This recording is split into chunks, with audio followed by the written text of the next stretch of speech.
अस्सलामुअलैकुम। उन्होंने उन लड़कियों को 5,000 देकर रुखसत किया। काउंटर पर तमाम टोकन देकर कैश वसूल किया।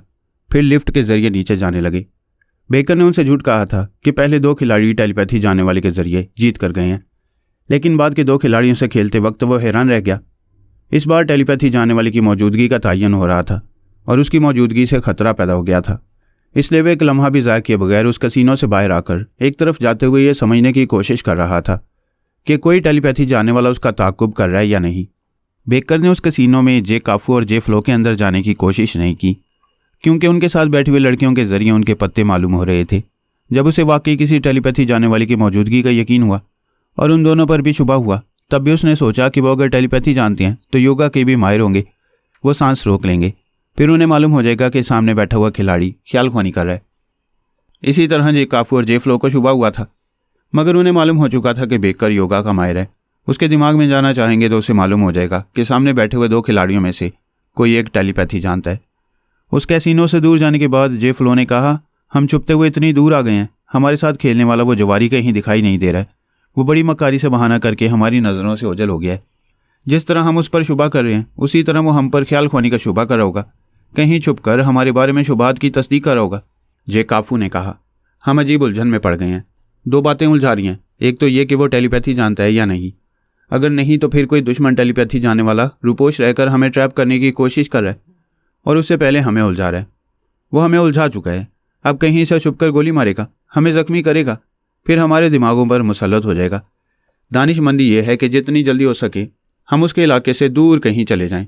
वो तेज़ी से चलते हुए होटल के कमरे में आए। वहाँ से अपना पासपोर्ट और ज़रूरी कागजात ले जाना चाहते थे। उस वक्त फ़ोन की घंटी ने उन्हें चौंका दिया। उन्होंने एक दूसरे को परेशान होकर देखा। जे फ्लो ने पूछा, किसका फ़ोन होगा? यहाँ हमें कोई जानता नहीं है। जे काफू ने फ़ोन की तरफ जाते हुए कहा, होटल वालों का फ़ोन हो सकता है। उसने रिसीवर उठाकर कान से लगाते हुए कहा, हेलो, कौन? दूसरी तरफ से बेकर ने कहा, हेलो, एक मशवरा है, खुद को जाहिर कर दो, वरना दूर से ज़ख्मी करूँगा और दोनों के दिमागों को अपने शिकंजे में ले लूँगा। ओह, ये तुम हो? कैसीनो के खिलाड़ी, हमारा शुबा दुरुस्त निकला।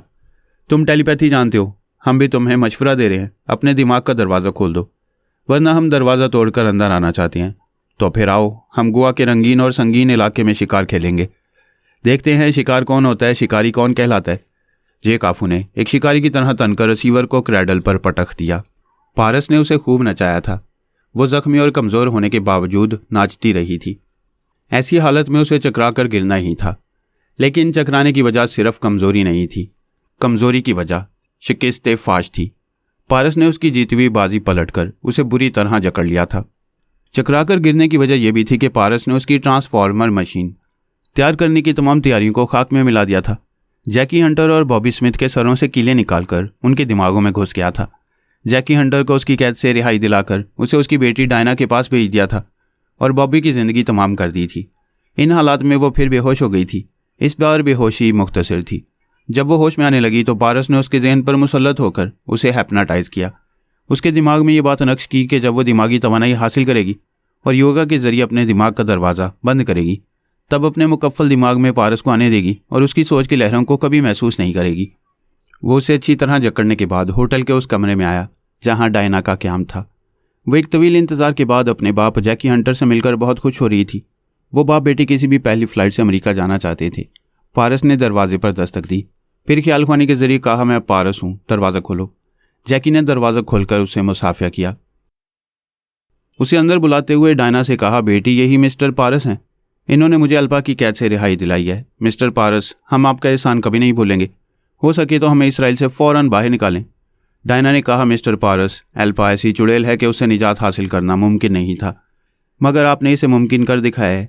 आप आखिरी एहसान करें, इस जहन्नुम से निकल भागने में हमारी मदद करें।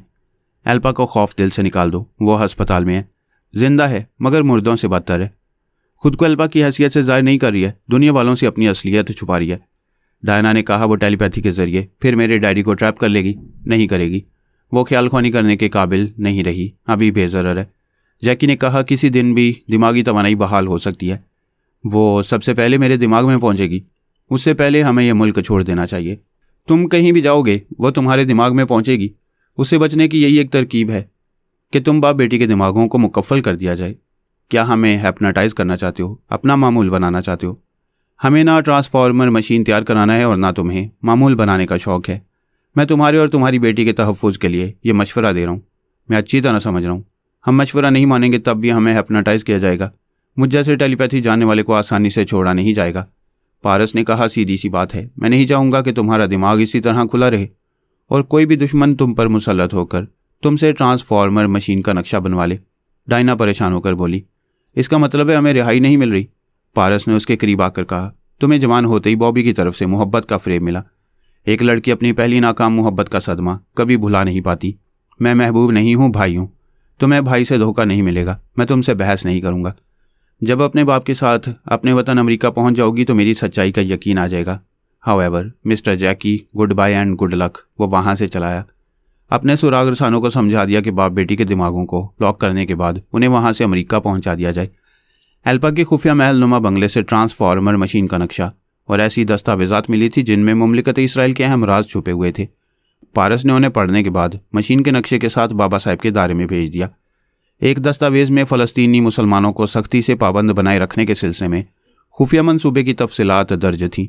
मुसलमानों के छोटे बड़े रहनुमाओं की सख्ती से निगरानी करने, उन्हें ज़्यादा से ज़्यादा रिश्वतें देने और मुराद देकर खरीदने के अहकामात पर अमल किया जा रहा था। यहूदी सुराग रसानों की रिपोर्ट के मुताबिक सिर्फ 2-4 रहनुमा ऐसे थे जो खरीदे नहीं जा सकते थे। वो सिर्फ मुसलमानों के हकूक़ के लिए जिहाद करते रहते थे। उन्हें किसी न किसी इल्ज़ाम में गिरफ्तार किया जाता था, मगर मुजाहिदीन की जवाबी कार्रवाई के बायस अमन व अमान का मसला पैदा होता था। मुसलमानों के अलावा यहूदियों की भी जान व माल को नुकसान पहुँचता था, इसलिए गिरफ्तार शुदा रहनुमाओं को रिहा कर दिया जाता था। लेकिन उनकी तहरीक को कुचलने की साजिशें जारी थीं।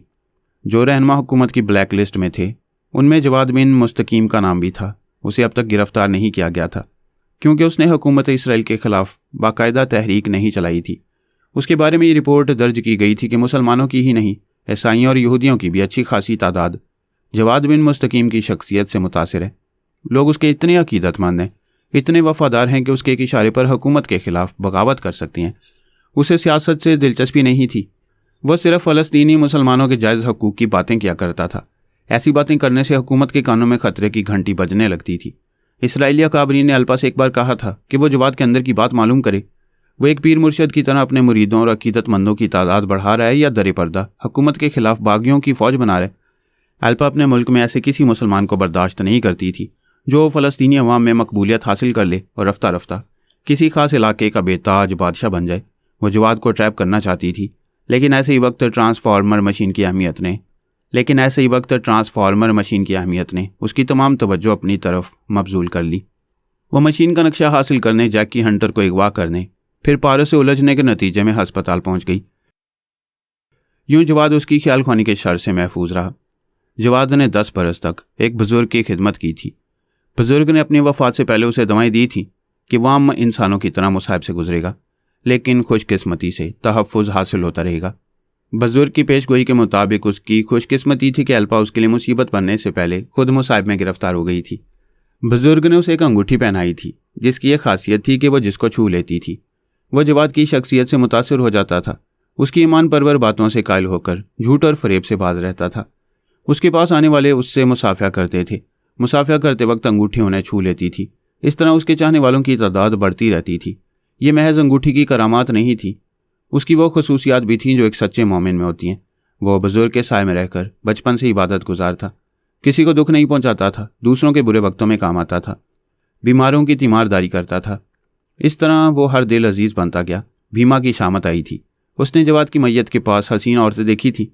स्याह लिबास में सोगवार हसीनाओं की दिलकशी ऐसी थी कि उसका दिल खिंचा चला गया और वो सीधा जवाद के जिस्म में दाखिल हो गया। जवाद के अंदर पहुंचने के बाद उसे मालूम हुआ कि वो खूबरू जवान कोई जादू नहीं जानता है, लेकिन उसकी अंगूठी करिश्मे दिखाती है। उनमें से एक करिश्मा ये भी था कि भीमा की बदरू अंगूठी के ज़ेरे असर आ गई थी। जवाद जब तक तबई मौत ना मरता तब तक वो आत्मा शक्ति उसके जिस्म से नहीं निकल सकती थी। भीमा को यकीन नहीं था कि वह जवाद के अंदर कैद हो गया है। अभी वो सोचकर मुतमईन था कि उसे रिहाई ना मिली तो वह जवाद को खुदकुशी पर मजबूर करके उसके जिस्म से निकल जाएगा। उसने एक जिस्म से निकलकर दूसरे जिस्म में पहुंचने के कई तजुर्बात किए थे। जिसके जिस्म में पहुंचता था उसके दिलो दिमाग को पूरी तरह अपने काबू में कर लेता था। जवाद के अंदर आकर पहली बार उसे बेबसी का एहसास हुआ। रूह इंसान की जिंदा और तबई उम्र तक कायम रहने के लिए होती है। भीमा की आत्मा भी तबई उम्र तक उसे नई जिंदगी दे रही थी। रूह की तवानाई से दिलो दिमाग को तवानाई हासिल होती है। रूह की नापाकी से इंसान आलूदा होता है, लेकिन दिल में ईमान हो, दिमाग में खौफ खुदा हो तो रूह की नापाकी ज़ायल होने लगती है। भीमा ने महसूस किया कि उसके इरादे कमज़ोर हो रहे हैं। उसने पहली बार जवाद को मस्जिद अक्सा जाने और इबादत करने से रोका तो रोक ना सका। जवाद का शौक़ इबादत उस पर हावी हो गया। जवाद से सिर्फ मर्द ही नहीं, औरतें भी मुलाकात करती थीं। उनमें हसीन दोशीज़ाएँ भी होती थीं। भीमा जिस हसीना को देखता था उसकी तरफ माइल हो जाता था। जवाद किसी भी हसीना से मिलकर इखलाकन हंसता बोलता था, लेकिन उससे गलत रिश्ता कायम करने के बारे में कभी नहीं सोचता था। भीमा ने झुंझला कर कहा, पारसाई की हद होती है, क्या ये जवानी यूं ही गुजार दोगे? जवाद ने कहा, जितनी कवारियाँ मुझसे मिलती हैं वो एक न एक दिन किसी से ब्याह ही जाएंगी। उन्हें किसी के शरीक हयात बनना है। यूं समझो वो किसी न किसी की अमानत है। मेरा ईमान कहता है कि मुझे दूसरों की अमानत में ख़यानत नहीं करना चाहिए। दरअसल जवाद एक फ़लस्तीनी दोशीज़ा हदीका को चाहता था। उससे अक्सर मिलता रहता था। हदीका उसे दिलो जान से चाहती थी। उसके वालिदैन भी चाहते थे कि वो दोनों रिश्ता इज़्दवाज में मुंसलिक हो जाएं। वो राज़ी हो गया था। निकाह की तारीख मुकर्रर होने वाली थी, लेकिन ना हो सकी। उसकी आर्जी मौत वाक़ हो गई। फिर उसे एक नई ज़िंदगी मिली। उसकी मौत पर मातम करने वाली हदीका को भी जैसे नई ज़िंदगी मिल गई। उसने कहा, जवाद, जो ज़िंदगी मिली है उसे गनीमत जानो। मुझे अपने निकाह में ले आओ, मुझे इंतज़ार ना कराओ। हदीका, तुम समझ सकती हो कि मैं तुम्हें दिलो जान से चाहता हूँ, तुमसे दूर नहीं रहना चाहता, लेकिन अभी निकाह के लिए हालात मवाफिक नहीं है। क्यों मवाफिक नहीं है? तुम राज़ी हो, मैं राज़ी हूँ। फिर क्या बात है? बात ऐसी है कि बताई नहीं जा सकती। बताऊँगा तो तुम्हारी समझ में नहीं आएगी। ऐसी क्या बात है? ऐसा कौन सा मामला है जिसे मुझसे छुपा रहे हो? मैं तुमसे कभी कोई बात नहीं छुपाता। बस यूँ समझ लो कि नई ज़िंदगी तो मिल गई है, मगर रूह कुछ आलूदा है। मैं तुम्हें आलूदा नहीं करना चाहता। तुम्हें हाथ लगाने से पहले रूह को मुसफ़ा करना बहुत ज़रूरी है। उसकी बात हदीका की समझ में नहीं आई, लेकिन वो देखती आई थी कि जवाद दूसरों से ज़्यादा रूहानियत के बारे जानता है। वो रूहानी इल्म हासिल करता रहता है। उसकी आंखें दिलों में उतर जाती हैं। उसकी बातें जहनों को मुतासिर करती हैं। वो जिसे छू लेता है उसे अपना बना लेता है। इसके बावजूद वो बदकार नहीं है। हदीका ने उसे बहस नहीं की। किसी हरजाई से बहस की जाती है? वो तो उसका सिर्फ उसी का था, इसलिए वो खामोश रही। लेकिन भीमा ने कहा, ये क्या कर रहे हो? इतनी हसीन लड़की हमारी आगोश में आना चाहती है और तुम टाल रहे हो। तुम चाहते हो हमारी आगोश में आए, मैं चाहता हूँ सिर्फ मेरी शरीक हयात बनकर आए। तुम मेरे और हदीका के दरमियान आ गए हो। मैं तो हमेशा तुम्हारे अंदर रहूँगा। तुम आखिर कब तक हदीका से शादी नहीं करोगे? रूह को जिस्म के साथ और जिस्म को रूह के साथ मुकम्मल मुताबिकत रखनी चाहिए। पहले मेरी रूह जैसी थी वैसे ही तुम्हारी आत्मा पाको मुसफ़ा हो जाएगी। तुम्हारी नापाकी अक्सर नाबूद हो जाएगी तो भीमा भी अपने कुफर समेत नाबूद हो जाएगा। तुम्हारी आत्मा मुकम्मल रूहानी तकाज़ों के मुताबिक मेरी होगी। हरगिज़ नहीं, तुम मुझे नाबूद नहीं कर सकोगे। मैं अपनी आत्मा शक्ति से किसी दूसरे जिस्म में नई ज़िंदगी हासिल करूँगा। तुम पहले की तरह एक लाश बन जाओगे। तुम दूसरों को मारने और ख़ुद को ज़िंदा रखने के पिछले तमाशों को भूल जाओ। कातिबे तकदीर ने मेरी मौत का जो वक्त मुकर्रर किया है, उससे पहले मुझे मौत नहीं आएगी और ना ही तुम मुझे मार सकोगे। कोशिश करके देख लो। मुझे चैलेंज कर रहे हो तो सुनो, मैं तुम्हें खुदकुशी के लिए मजबूर कर सकता हूँ, लेकिन मैं तुम्हारी हदीका के दिमाग पर कब्जा जमा कर उसके ज़रिए तुम्हें गोली मारूंगा। उसने ख्याल ख्वानी की परवाज़ की, फिर हदीका के दिमाग में पहुँच गया। दूसरे लफ्ज़ों में जवाद अपनी महबूबा के अंदर पहुँच गया। वो अपने बेडरूम में थी। जवाद ने उसके दिमाग में जाना चाहा। भीमा ने कहा, तुम टेलीपैथी के शिकंजे में हो। तुम वही करोगे जो मैं चाहता हूँ।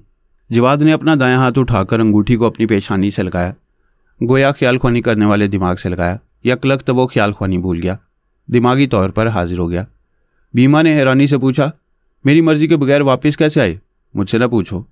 अपने तमाम हरबे इस्तेमाल करते रहो, अकल आती रहेगी। हाँ, याद आया, तुमने अंगूठी को पेशानी से लगाया था। यह अंगूठी आइंदा भी मुझे ख्याल ख्वानी से रोकती रहेगी। मैं हुक्म देता हूँ, इसे उतार कर फेंक दो। नेक इरादों से ख्याल ख्वानी की जाएगी तो ये अंगूठी नहीं रोकेगी। बदनीयती के बायस ये टेलीपैथी को कमज़ोर बना देगी और मेरी ज़िंदगी में से मेरी उंगली से कोई नहीं उतार सकेगा। तुम ये कोशिश भी करके देख लो। अब भीमा की समझ में आया कि उसकी टेलीपैथी और उसका काला जादू बदकिस्मती से रूहानियत के मुकाबले आ गया है। अब इसका यही रास्ता है कि जवाद को मौत के घाट उतार दिया जाए, फिर किसी दूसरे जिस्म में पहुँचकर आज़ादी हासिल की जाए। यह भी समझ में आ गया कि जब तक वो करिश्मा दिखाने वाली अंगूठी उसकी उंगली में है, वो उसे टेलीपैथी के ज़रिए ना अपने दबाव में ला सकेगा और ना ही उसे खुदकुशी करने पर मजबूर कर सकेगा। वो किसी दूसरे के दिमाग में जाकर उसे आलाकार बनाकर भी जवाद पर हमला नहीं करा सकता था, क्योंकि वो किसी के दिमाग में पहुंचता तो गोया जवाद वहां पहुंचता। वो जवाद के अंदर रहकर उससे छुपकर कोई काम नहीं कर सकता था। तब उसने तस्लीम किया कि वह एक फौलादी जिस्म में कैद होकर रह गया। अपने तौर पर जवाद की मौत का सामान नहीं कर सकेगा। उसकी तबई मौत का इंतज़ार करना पड़ेगा। वो 25 बरस तक 50 बरस तक ना जाने कब तक जिंदा रहेगा। वो कह चुका था कि हदीका से शादी करने से पहले उसकी आत्मा की तमाम आलूदगी खत्म कर देगा। इस तरह भीमा का नामो निशान मिटा देगा। वो जवाद है, एक मुसफ़ा रूह के साथ जवाद ही रहेगा। भीमा की आत्मा झुंझला गई। उसने कहा, मैं भीमा हूं, बरसों तक कैदी बनकर नहीं रहूंगा। तुम्हारे अंदर जलजला पैदा करूंगा। तुम्हारा जिस्म, तुम्हारा दिमाग कमज़ोर हो जाएगा। फिर मैं तुम्हारे कमज़ोर जिस्म की दीवारों से बाहर निकल जाऊंगा। नमाज का वक्त हो चुका था। वह वज़ू करके नमाज की नियत करने से पहले बोला, मुझे धमकी ना दो। तुम्हारे दिल में जितनी हसरतें हैं पूरी करते रहो। वह नमाज पढ़ने लगा। भीमा ने उसके अंदर जलजला पैदा करना चाहा मगर ना कर सका। उसका जहन इबादत में गुम हो चुका था। जिस दिमाग में जलजला पैदा करना चाहता था वो दिमाग उसके काबू में नहीं आ रहा था। उसने सोचा शायद नमाज ढाल बन गई है, उसे बचा रही है, उसे इंतज़ार करना चाहिए। वह नमाज के बाद रात का खाना खाने लगा तो उसने फिर कोशिश की। जवाद को एक ज़रा बेचैनी का एहसास हुआ। उसने पूछा, ये क्या हो रहा है? क्यों ख्वामखा परेशान कर रहे हो? मैं 40 दिनों तक तपस्या करना चाहता हूँ। अगर मुझे तपस्या नहीं करने दोगे तो मैं परेशान करता रहूँगा, तुम्हें सुकून से नहीं रहने दूंगा।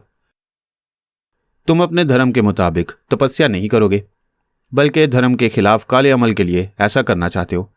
मैं कभी ऐसा करने नहीं दूंगा। वह फिर जवाद के जिस्म में और उसके दिलो दिमाग में हलचल पैदा करने लगा। जवाद जाए नमाज बिछाकर दोजानू बैठ गया। भीमा ने खुश होकर कहा, अब काबू में आए। मैं तपस्या के लिए तुम्हें इसी तरह बिठाए रखूंगा मगर यूं दोजानू होकर ना बैठो। मैं तपस्या करने के लिए पालती मारकर बैठता हूँ। वो दोजानू बैठा रहा। वो कलाम पाक का हाफिज था। बुलंद आवाज़ से तलावत करने लगा। भीमा उसकी ज़ुबान से आत्मा शक्ति के लिए मंत्र पढ़ना चाहता था लेकिन उसे तलावत करने से रोक नहीं पा रहा था। जिस ज़ुबान पर पाक आयतें रवां दवां थी उससे मंत्र पढ़ने में नाकाम हो रहा था। उसकी समझ में नहीं आ रहा था क्या करे। अब तक जिसके अंदर भी गया था उस पर हावी रहा था। वो किसी के भी जिस्म में जाने के बाद उसके अंदर से निकलने की शक्ति रखता था। अब भी वो शक्ति थी लेकिन उस करिश्माती अंगूठी के ज़ेरे असर वह शक्ति कमज़ोर पड़ गई थी। वो जवाद को मजबूर नहीं कर सकता था कि अपनी उंगली से अंगूठी निकाल दे। भगवान से प्रार्थना करने लगा कि कोई ऐसा हादसा पेश आए कि जवाद के दोनों हाथ कटकर अलहदा हो जाएं, फिर वह अंगूठी कभी नहीं पहन सकेगा। इधर हाथ कटकर अंगूठी समेत जिस्म से अलग होगा, उधर वो उसके जिस्म के कैद खाने से हमेशा के लिए रिहाई हासिल कर लेगा।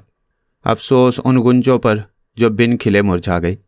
तेजपाल अपने टेलीपैथी जाने वाले साथियों बेजोन, जोसेफ इसकी, माइक मूरो, बडी रॉबर्ट और बेजोन की बीवी मोनोरीटा के साथ यूं खामोश था जैसे उस टेलीपैथी की दुनिया से उन सब का वजूद मिट गया हो। उसके साथी पूछते, तेजपाल हम कब तक रूपोश रहेंगे?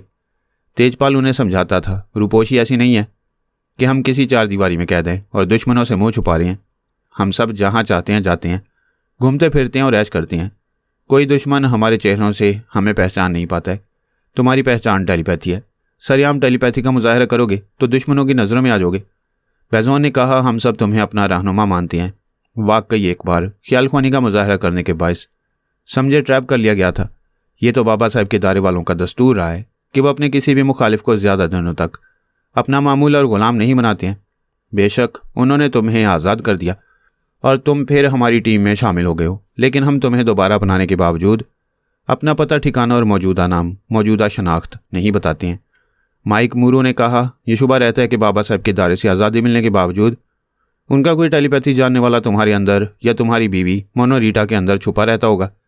तुम काबिल एतमाद नहीं रहे हो। जब भी बेजोन से गुफ्तगू करनी होती तो वह सब मोनोरीटा के दिमाग में आकर एक दूसरे से बोलते थे। तेजपाल टेलीपैथी नहीं जानता था, लिहाजा ख्याल ख्वानी के वक्त बेजोन से ऊंची आवाज़ में बातें की जाती थीं। इस तरह तेजपाल को बेजोन से होने वाली गुफ्तगू का इल्म होता। बेजोन से पहले जैसी भरपूर दोस्ती थी मगर यह फ़र्क पैदा हुआ था कि जब कोई राजदारी की बातें होती तो तेजपाल उन सबको अपने दिमाग में आने देता था। ऐसे वक्त बेजोन को अपनी खुफिया मीटिंग में बुलाया नहीं जाता था। इस तरह एक खुफिया मीटिंग में यह फैसला किया जा रहा था कि वो हुकूमत फ़्रांस के लिए काम करेंगे, चीन में ट्रांसफार्मर मशीन तैयार नहीं होने देंगे और वहाँ से मशीन का नक्शा चुरा कर लाएंगे। तेजपाल ने कहा, दोस्तों हम हुकूमत फ़्रांस से इसलिए मुआहदा कर रहे हैं कि हम एक बड़ी ताकत से मुंसलिक रहेंगे। हम फ्रांस के सुराग रसानों को अलाकार बनाकर उन्हें चीन भेजेंगे। खुद नहीं जाएंगे, कोई मुसीबत आएगी तो वो फंसेंगे। तुम सब ख्याल ख्वानी करने वाले यहाँ महफूज रहोगे। बडी रॉबर्ट ने कहा, अच्छा आइडिया है। वहाँ चीन में तमाम मुसलमान ख्याल ख्वानी करने वाले हैं। उन्हें कभी मालूम नहीं हो सकेगा कि हमने उनके खिलाफ महाज बना रखा है। हमारे आलाकारों को भी हमारी असलियत मालूम नहीं होगी। तेजपाल ने कहा, तुम सबकी ये कोशिश होनी चाहिए कि किसी तरह भी ट्रांसफार्मर मशीन का नक्शा हासिल हो जाए। कोई ज़रूरी नहीं कि हम वहाँ मशीन की तैयारी में रुकावट पैदा करें। वो मशीन तैयार करते हैं और चीनी टेलीपैथी जानने वाले पैदा करते हैं तो करते रहें। दुनिया के दूसरे हिस्सों में भी ख्याल ख्वानी पैदा करने वाले पैदा होते रहते हैं। हमें सिर्फ मशीन का नक्शा हासिल करना है। जोसेफ विस्की ने कहा, हम टेलीपैथी के जरिए बेहद बेहिसाब दौलत हासिल कर सकते हैं। उस दौलत से ट्रांसफार्मर मशीन तैयार कर सकते हैं। टेलीपैथी जानने वालों की अपनी एक फ़ौज तैयार कर सकते हैं। जिस तरह फरहाद अली तैमूर खुद मुख्तार है और अल्पा खुद मुख्तार है, उसी तरह हमें भी खुलकर खुद मुख्तार होना चाहिए। फ्रांस की तरफ से पेरिस के कई रिपोर्टर्स, सहाफ़ी और सयाह चीन जा रहे थे। तेजपाल के साथी उन पर तनवीमी अमल करके उन्हें अपना मामूल और महकूम बनाने लगे। वो रिपोर्टर, सहाफ़ी और सयाह दरअसल जासूस थे। तेजपाल और उसके साथियों ने मुख्तलिफ मुल्कों में रिहाइश इख्तियार की थी और अपनी अपनी बेहतरी के लिए एक दूसरे को अपना पता ठिकाना नहीं बताते थे। वह तमाम टेलीपैथी जानने वाले सुबह से रात गए तक तेजपाल के दिमाग में आकर उसकी खैरियत भी मालूम करते और उससे ज़रूरी हदायत भी हासिल करते रहते थे। वो उसकी हदायत के मुताबिक अमेरिकन टेलीपैथी जानने वालों की मसरूफियात मालूम करते थे। इसराइली अकाबरीन के ज़रिए अल्पा के बारे में भी कुछ ना कुछ मालूमात हासिल होती रहती थी। जब से अल्पा ने मशीन का नक्शा चुराया था और मशीन के माहिर मैकेनिक जैकी हंटर को अगवा किया था, तब से तेजपाल ने माइक मूरो को हदायत दी थी कि वो हमेशा इसराइली हुक्काम और आर्मी के आला अफसरान के दिमागों में जाते रहे। उनके अंदर जाते रहने से कभी ना कभी किसी न किसी दिन मशीन के सिलसिले में कुछ ना कुछ ज़रूर मालूम होगा। उन दिनों अल्पा बड़ी राजदारी से काम कर रही थी। इसराइली काबरीन और फौजी अफसरान भी नहीं जानते थे कि अल्पा उस मशीन की तैयारी के सिलसिले में क्या कर रही है। इतना ही जानते थे कि अमरीकी हुक्काम इसराइली हुक्काम को मशीन का नक्शा चुराने और जैकी हंटर को अगवा करने का इल्ज़ाम दे रहे हैं। अल्पा की राजदारी के बायस और ज़्यादा तजस्सुस पैदा हो रहा था। तेजपाल अपने साथियों को समझाता रहता, मायूस नहीं होना चाहिए, ट्रांसफार्मर मशीन कोई छोटी चीज़ नहीं है। अल्पा इस मामले को ज़्यादा अरसे तक छुपा नहीं सकेगी। फिर यही हुआ। अल्पा ज़बरदस्त कामयाबियां हासिल करते करते बुरी तरह नाकाम हो गई। तेजपाल के साथियों को पहले ये मालूम ना हो सका कि अल्पा ज़ख्मों से चूर होकर अस्पताल में पड़ी है। वह तमाम टेलीपैथी जानने वाले इसराइली काबरीन और फौजी अफसरान के दिमागों में जाकर इतना समझ रहे थे कि अल्पा ने अचानक खामोशी इख्तियार कर लिया। वो अपने अकाबरीन से 24 घंटों में एक बार राब्ता ज़रूर किया करती थी, लेकिन पिछले 48 घंटों से यूं खामोश है जैसे गुम हो गई हो या किसी मुसीबत में फंस गई हो। उसकी तवील खामोशी के बायस तमाम अकाबरीन परेशान थे और तेजपाल के तमाम टेलीपैथी जानने वाले भी यही सोच रहे थे कि कोई गड़बड़ है। अल्पा इतनी गैर जिम्मेदार नहीं है कि इसराइल के अहम अमूर को नज़रअंदाज करके यूं कहीं रुपोश हो जाए। वो रुपोश रहकर भी ख्याल ख्वानी के जरिए अहम मामलात से निमटती रहती थी, मगर अब ऐसा नहीं कर रही थी। उसकी किसी मजबूरी का साफ पता चल रहा था, लेकिन वह मजबूरी क्या थी? आखिर एक टेलीपैथी जानने वाले ने एक आर्मी अफसर के दिमाग में आकर मालूम किया कि पिछले दिन अल्पा ने फ़ोन के जरिए उससे रब्ता किया और उसे अपना राजदार बनाकर यह राज की बात बताई थी कि वह एक हादसे में बुरी तरह जख्मी हो गई है। अस्पताल में एक आम मरीज़ा की हैसियत से है, किसी को अपनी असलियत नहीं बताना चाहती है, अपने अकाबरीन के सामने भी ऐसी हालत में आना नहीं चाहती है। उसने अफसर से कहा था कि वो उसके वफादार बनकर रहने वाले बॉबी को गिरफ्तार कर ले या गोली मार दे, उसकी प्राइवेट रहायशगाह में सख्त पहरा लगा दे ताकि वहाँ कोई दाखिल ना हो सके। ये बड़ी अहम मालूमात थी। दुश्मनों की गिरफ्त में ना आने वाली अल्पा अब उनके काबू में आ सकती थी। तेजपाल के तमाम टेलीपैथी जानने वाले उस आर्मी अफसर के दिमाग में पहुंच गए। उसे जबरन अस्पताल ले आए। अल्पा अपने कमरे में गहरी नींद सो रही थी। डॉक्टर ने बताया कि पिछले 4 घंटों से सो रही है। वो टेलीपैथी जानने वाले उसकी मौजूदा आवाज़ और लहजा सुनकर उसके दिमाग में पहुंचना चाहते थे।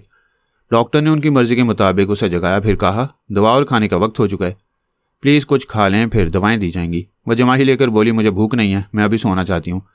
तेजपाल के साथियों ने उसकी आवाज़ और लहजे को सुना, फिर आसानी से किसी रुकावट के बगैर उसके अंदर पहुँच गए। अब वो खाती पीती रहे या जागती सोती रहे, उससे उन्हें कोई दिलचस्पी नहीं थी। अब वो हर हाल में उसके ख्यालात पढ़ सकते थे और वो पढ़ने लगे और तेजपाल को उसके अंदर की अहम बातें बताने लगे। उन सब की खुशियों की कोई इंतहा नहीं थी। अल्पा के दिमाग पर छा जाने का मतलब ये था कि वो पूरे इसराइल के हुक्मरान बन रहे थे। उन्हें यह अहम बात मालूम हुई कि पारस उसकी कैद में था लेकिन आज़ाद हो चुका है। उसने रिहाई हासिल करते ही अल्पा को बहुत नुकसान पहुंचाया। उसकी रिहाइशगाह से अहम दस्तावेजात के अलावा ट्रांसफार्मर मशीन का नक्शा ले गया। मशीन के माहिर मैकेनिक जैकी हंटर को उसकी कैद से रिहाई दिलाकर उसे अमेरिका वापस जाने का मौका दे रहा है और उसके दस्ते रास्त बॉबी को आर्मी अफसर के जरिए हलाक कर चुका है। तेजपाल ने कहा, दोस्तों, हमने बड़ी कामयाबी हासिल की है। हमारी तरह कामयाब होने वाले इस वक्त यही करेंगे कि अल्पा को हिप्नोटाइज करके उसे अपनी मामूला और कनीज़ बनाएंगे ताकि इसराइल पर हुकूमत कर सकें। एक साथी माइक मूरो ने कहा, हाँ, ऐसा तो करना ही चाहिए। तेजपाल ने कहा, ऐसा तो पारस ने भी किया होगा। उसकी और अल्पा की पुरानी दोस्ती भी है और दुश्मनी भी है। उसने उसे मामूला और कनीज़ ज़रूर बनाया होगा। बडी रॉबर्ट ने कहा, पारस उसे हिप्नोटाइज करता तो उसके दिमाग को लॉक कर देता, लेकिन उसका दिमाग लॉक्ड नहीं है। हम एल्पा के ख्यालात पढ़ रहे हैं। बाबा साहब के दायरे से ताल्लुक़ रखने वाले किसी को अपना गुलाम नहीं बनाते, सिर्फ उसके दिमाग में आने जाने का चोर रास्ता बनाकर उसे छोड़ देते हैं। पारस ने भी उसे हिप्नोटाइज करके उसके अंदर चोर रास्ता बनाकर उसे आज़ादी दी होगी। तुम ठीक कहते हो, पारस ने ऐसी कोई चाल चली होगी, एल्पा के दिमाग में ज़रूर गया होगा और आइंदा उसके मुतल्लिक बहुत कुछ मालूम करने का चोर रास्ता बनाया होगा। दानिशमंदी यह है कि पारस को एल्पा के दिमाग में हमारी मौजूदगी का पता न चले। हमारे लिए ट्रांसफॉर्मर मशीन का नक्शा सबसे अहम है, उसे हासिल करना है। वह नक्शा पारस उसकी रिहाइशगाह से ले गया। जोसेफ विस्की ने कहा, मैंने एल्पा के चोर ख्यालात से मालूम किया है, मशीन का एक नक्शा वॉशिंगटन में है। एक बैंक के लॉकर में बॉबी ने वह नक्शा रखा है। हम वक्त ज़ाया किए बगैर वहाँ से नक्शा हासिल कर सकते हैं। उन्होंने एल्पा के ख्यालात पढ़कर बॉबी के बैंक अकाउंट और लॉकर के सिलसिले में मुकम्मल मालूमात हासिल की। तेजपाल ने कहा, एल्पा को उसके हाल पर छोड़ दो। फ़ौरन वॉशिंगटन में किसी अहम अफसर के दिमाग पर कब्जा जमा कर उसे बैंक ले जाओ। ऐसे वक्त तुम टेलीपैथी जानने वालों को उस अफसर के जरिए बैंक मैनेजर वगैरह के दिमागों पर भी मुसल्लत रहना है। इस तरह तुम बआसानी लॉकर से वो नक्शा निकाल लाओगे। बर्डी रॉबर्ट ने कहा, हम एक दूसरे को ये नहीं बताते हैं कि हम किस मुल्क और किस शहर में हैं, लेकिन नक्शे की अहमियत के पेश नज़र कह रहा हूँ कि मैं इस वक्त वॉशिंगटन में हूँ। जिस आलेकार को हम ट्रैप करके लॉकर से नक्शा निकालेंगे, मैं उस आलेकार से बैंक के बाहर ही वो नक्शा हासिल कर लूँगा। तेजपाल ने खुश होकर कहा, इस तरह फ़ौरन ही वो नक्शा हमारे हाथ आ जाएगा। जाओ फ़ौरन ये काम करो। वो सब वॉशिंगटन के आर्मी अफसर के दिमाग में पहुँच गए। जैसी प्लानिंग की गई थी उसके मुताबिक कामयाबी लाजमी थी। तेजपाल बड़ी बेचैनी से उस नक्शे का इंतजार करने लगा। माइक मूरो, बडी रॉबर्ट और जोसेफ विस्की ने पहले आर्मी के एक आला अफसर को अपना आलाकार बनाया। वो उनकी मर्जी के मुताबिक बैंक पहुंच गया। अपना शनाख्ती कार्ड मैनेजर को दिखाकर बोला, आर्मी की तरफ से बॉबी स्मिथ के अकाउंट और लॉकर की चेकिंग के ऑर्डर्स हैं, कम ऑन लॉकर खोलो। मैनेजर ने कहा, सर लॉकर 2 चाबियों से खुलता है, दूसरी चाबी मिस्टर बॉबी के पास है। बॉबी स्मिथ मर चुका है, उसके घर से यह दूसरी चाबी हासिल की गई है। आला अफसर ने वो दूसरी चाबी दिखाई। मैनेजर लॉकर खोलने के सिलसिले में तहरीरी इजाज़तनामा देखना चाहता था। जोसेफ विस्की मैनेजर के दिमाग पर कब्जा जमाकर उसे अफसर के साथ लॉकर रूम में लाया। वहाँ उसने बॉबी के लॉकर को खोलकर देखा। उसमें बॉबी से ताल्लुक़ रखने वाली दस्तावेजात थीं। आला अफसर ने एक तय किए हुए कागज़ को खोलकर देखा। वो ट्रांसफॉर्मर मशीन का नक्शा था। अफसर ने इसे दोबारा तय किया और जेब में रख लिया। लॉकर में एक माइक्रो फिल्म थी। उसने वो फिल्म भी उठाकर जेब में रख ली। नक्शा लेकर बैंक से बाहर आया। बाहर फुटपाथ के किनारे बडी रॉबर्ट अपनी कार की स्टीयरिंग सीट पर बैठा हुआ था। वो अपनी कार में खामोश बैठा उस आला अफसर के दिमाग को कंट्रोल कर रहा था। आला अफसर ने उसकी मर्जी के मुताबिक कार के पास आकर उसे नक्शा और माइक्रो फिल्म दी। उसने वो दोनों चीज़ें लेकर अपने पास रखीं, फिर कार स्टार्ट करके आगे बढ़ा दी। कार स्टार्ट करने और ड्राइव करने के लिए हाजिर दिमाग रहना ज़रूरी था। ऐसे वक्त वो अफसर के दिमाग से निकल आया था। अब वो अफसर अपना सर थामकर सोच रहा था कि वो बैंक के सामने एक फुटपाथ पर कैसे आ गया है। वो गायब दिमाग कैसे हो गया था। उसी वक्त बैंक मैनेजर दौड़ता हुआ बैंक से बाहर आया। फिर आला अफसर से बोला, सर आपने लॉकर खोलने का तहरीरी इजाज़तनामा मुझे नहीं दिया है। आला अफसर ने हैरानी से पूछा, कौन सा लॉकर? मैं किसी का लॉकर खोलने के लिए तहरीरी इजाज़तनामा क्यों दूंगा? सर अभी आप बैंक के अंदर आए थे, आपने बॉबी स्मिथ का लॉकर खुलवाया था। बकवास मत करो, मैं किसी का लॉकर क्यों खुलवाऊंगा? मैं बैंक के अंदर नहीं गया था, बैंक का स्टाफ गवाह है। आपने लॉकर खुलवाया था, आपके पास लॉकर की चाबी है। उसकी मुट्ठी में अभी तक वो चाबी थी। उसने हैरानी से चाबी को देखा, फिर मैनेजर के साथ आकर फ़ोन के जरिए कहा, लेजी गार्ड या किसी भी टेलीपैथी जानने वाले को फ़ौरन मेरे पास भेजो, बहुत अहम मामला है। फिर ये बात तमाम अमरीकी टेलीपैथी जानने वालों और तमाम अकाबरीन को मालूम हुई कि आर्मी के काला अफसर को गायब दिमाग बनाकर बॉबी स्मिथ के बैंक लॉकर से कुछ निकाला गया है और ये काम एक से ज़्यादा टेलीपैथी जानने वालों ने किया है। ये क्या सराहियाँ होने लगी कि ऐसा किन लोगों ने किया है। बाबा साहब के दायरे के सुराग रसानों ने पोरस से कहा, वॉशिंगटन में बॉबी स्मिथ का बैंक अकाउंट और लॉकर था। चंद टेलीपैथी जानने वालों ने उस लॉकर से अहम चीज़ें चुराई हैं। अमरीकी अकाबरीन और टेलीपैथी जानने वाले समझ नहीं पा रहे हैं कि लॉकर से क्या चुराया गया है और किन लोगों ने ऐसा किया है। पोरस ने कहा, बॉबी स्मिथ का ताल्लुक इसराइल और एल्पा से है, मैं अभी मालूम करता हूँ। उसने पारस को मुखातिब किया, हेलो, इसराइल में खूब ऐश हो रहे हैं। पारस ने कहा, यार बड़े दिनों के बाद तन्हा रहने की आज़ादी मिली, मगर मसरूफियात के बायस ऐशो इशरत के लिए वक्त नहीं मिल रहा और मैं समझता हूँ तुम्हारे साथ भी यही हो रहा होगा। मैं ठीक कह रहा हूँ ना? भाई कीचड़ में कमल खिलते हैं, मसरूफियात की दलदल में फूल खिलाना मुश्किल नहीं है। मैं हांगकांग में हूँ। स्कॉटलैंड यार्ड की असिस्टेंट डायरेक्टर जनरल शिवानी मुझ पर कुर्बान हो रही है। उसने मुझे हिप्नोटाइज करने के बाद मुझे अपना ताबे महबूब बना लिया और मैं बन चुका हूँ। हाँ, औरत को अपनी गुलामी का यकीन दिलाओ तो वो तन मन धन से कुर्बान होती रहती है। बाय द वे, तुमने कैसे याद किया? एल्पा के एक साथी बॉबी स्मिथ के बारे में जानते हो? बॉबी उसका दस्ते रास्त था जो मर चुका है। वॉशिंगटन में उसका बैंक अकाउंट और लॉकर है। कोई टेलीपैथी जानने वाला या जानने वाले उस लॉकर से कुछ चुरा कर ले गए हैं। मैंने अल्पा के चोर ख्याला से मालूम किया था बॉबी के बैंक लॉकर में ट्रांसफॉर्मर मशीन का नक्शा था। मैं किसी वक्त उसे वहाँ से निकाल लेना चाहता था। तुम कह रहे हो दूसरों ने वो नक्शा चुरा लिया है? वो टेलीपैथी जानने वाले कौन हो सकते हैं? जो भी हैं उनकी एक टीम है।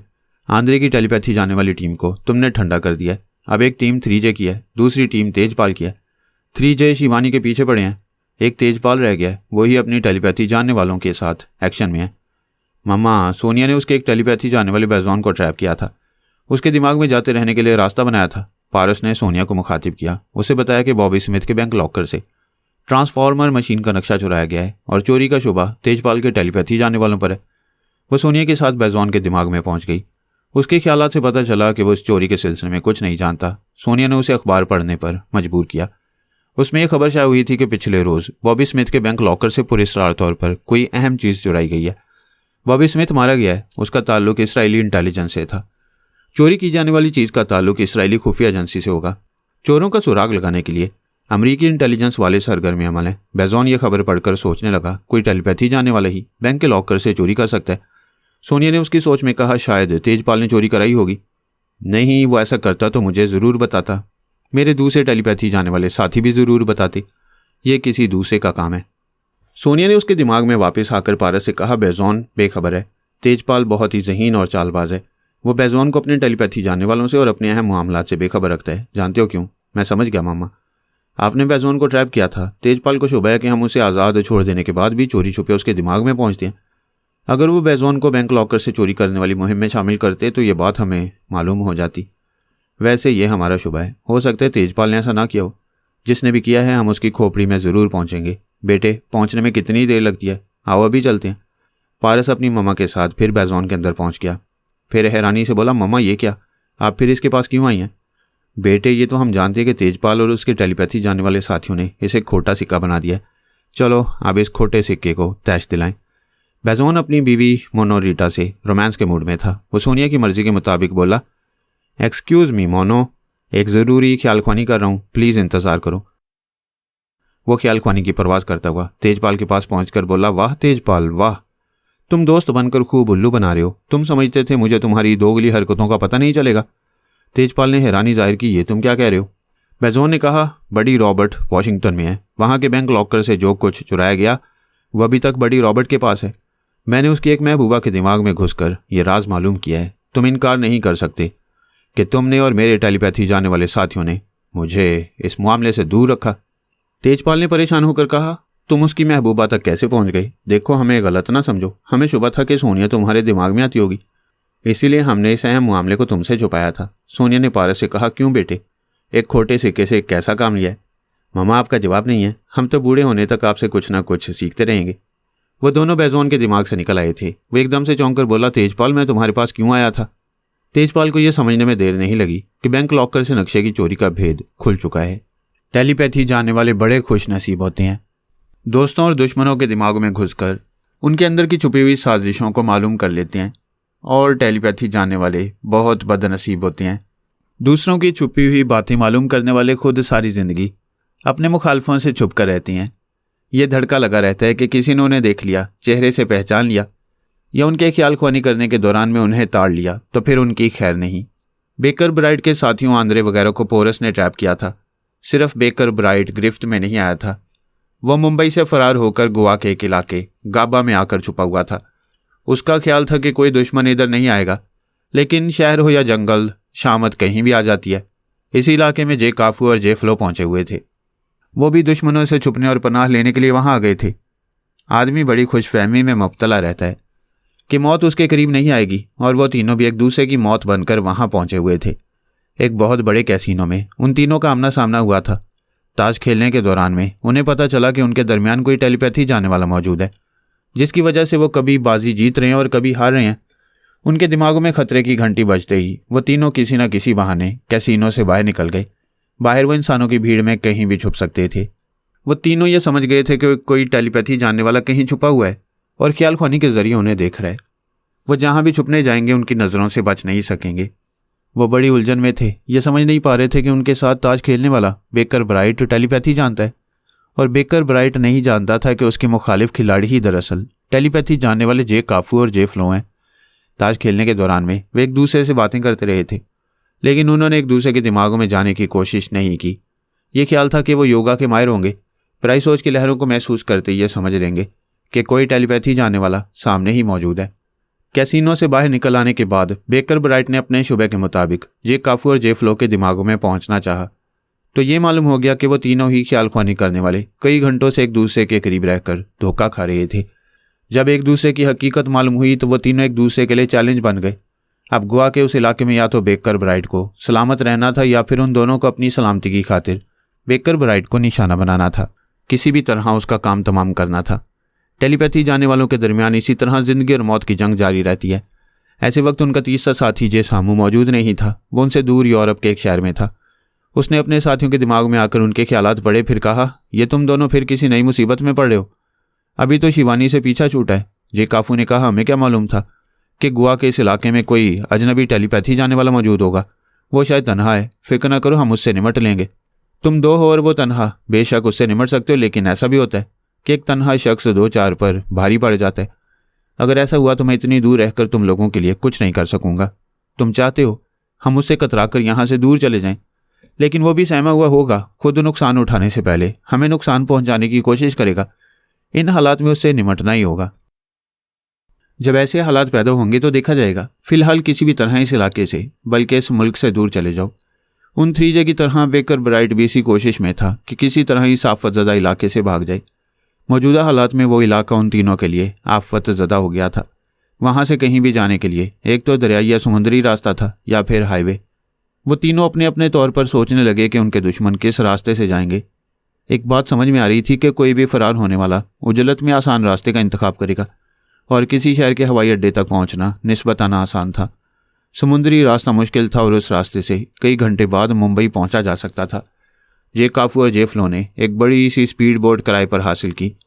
एक बड़ी स्पीड बोट में दूसरे कई मुसाफिर भी होते हैं। ये मुकद्दर का खेल था कि उस बोट में बेकर ब्राइट भी पहुंच गया। उसने भी यही ख्याल कायम किया कि उसके दुश्मन समुद्र का दुश्वार गुजार रास्ता इख्तियार नहीं करेंगे। उन तीनों ने फरार होने के दौरान में अपने चेहरों पर तब्दीलियां की थीं।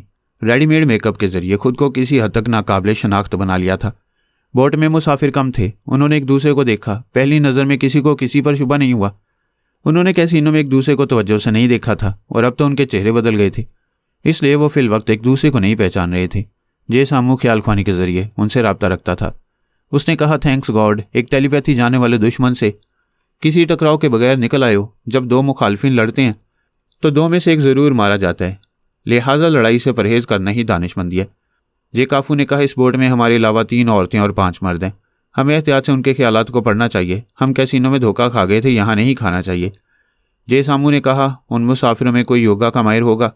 ज़रूरी नहीं है कि वो योगा का माहिर टेलीपैथी जानता हो। वो सांस रोकेगा तो हम अंदेशे में मुब्तला रहेंगे कि वही टेलीपैथी जानने वाला दुश्मन है। जे काफू ने कहा, अगर कोई यहाँ योगा का माहिर होगा तो हम अंदेशों में मुब्तला रहने के बजाय किसी तरह उसके दिमाग में पहुंचने का रास्ता बनाएंगे। जे सामू ने कहा, काफू ठीक कहता है, हमें इस बोट में धोखा नहीं खाना चाहिए, अपना शुबा दूर करना चाहिए। जे सामू ने कहा, अच्छी बात है, मैं अभी तुम्हारे पास हूँ। यहाँ एक एक के दिमाग को टटोल कर देखो, हम 3 हैं, एक तन्हा दुश्मन से निमट लेंगे।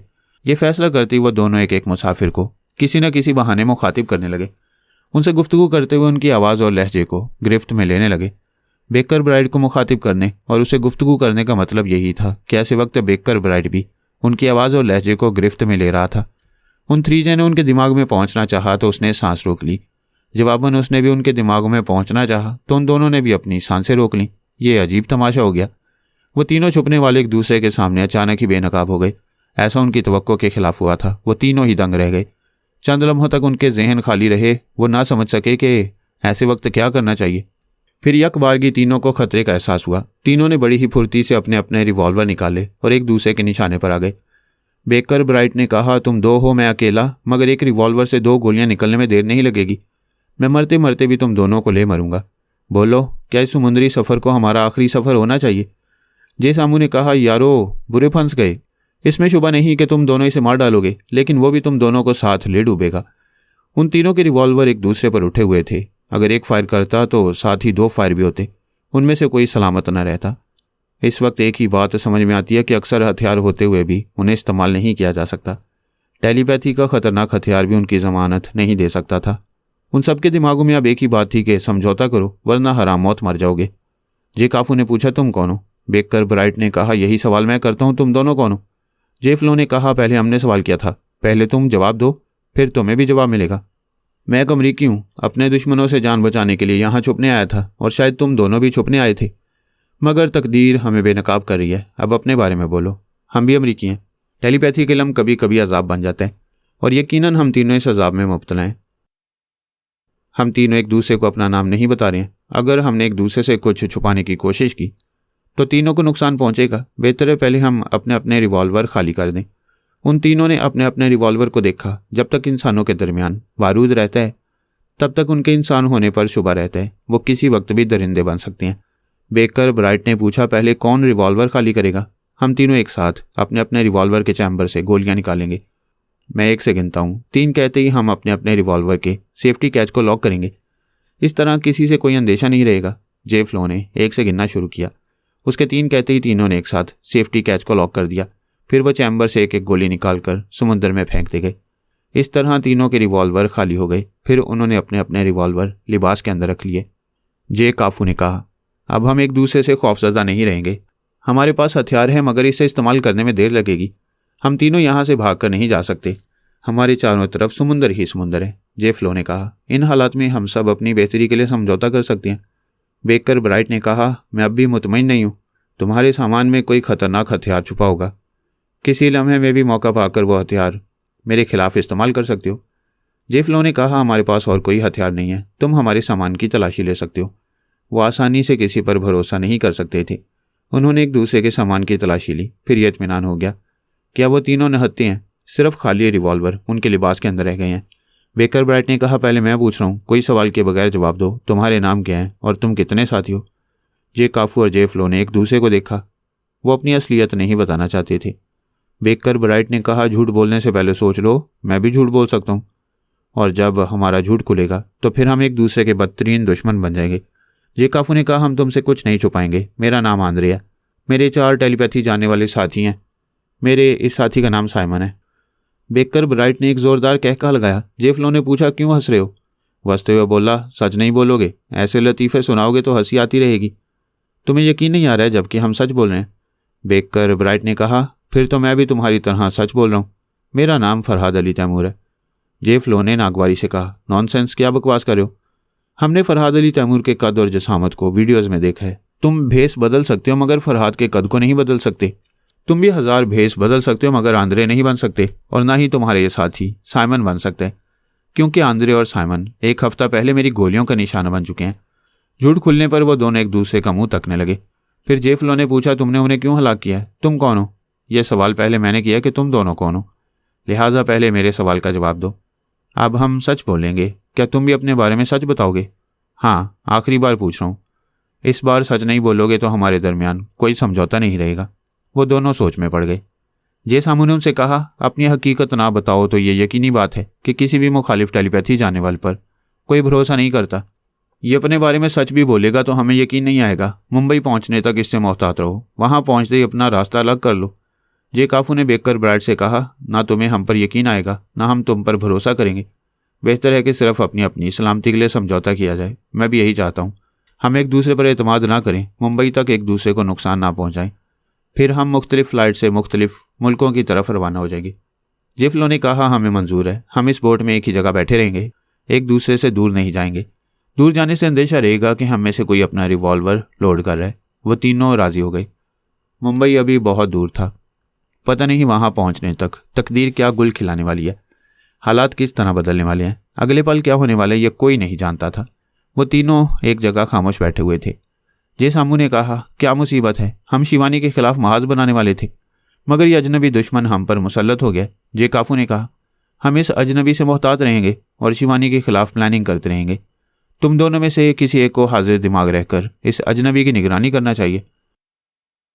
जेफ लो ने कहा, मैं इसकी निगरानी कर रहा हूँ, तुम जेफ लो से बातें करो, हम शिवानी का पीछा नहीं छोड़ेंगे। जे सामू ने कहा, हमें इतना मालूम है कि शिवानी हांगकांग में है। हम ख्याल ख्वानी के जरिए उससे रब्ता करेंगे।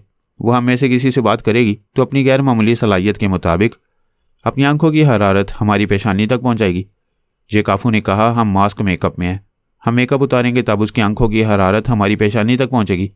जे काफू, तुम अपनी एक डमी बनाओ, किसी पर तनवी में अमल करके उसे अपना आलेकार बनाओगे। हम शिवानी का मोबाइल नंबर जानते हैं।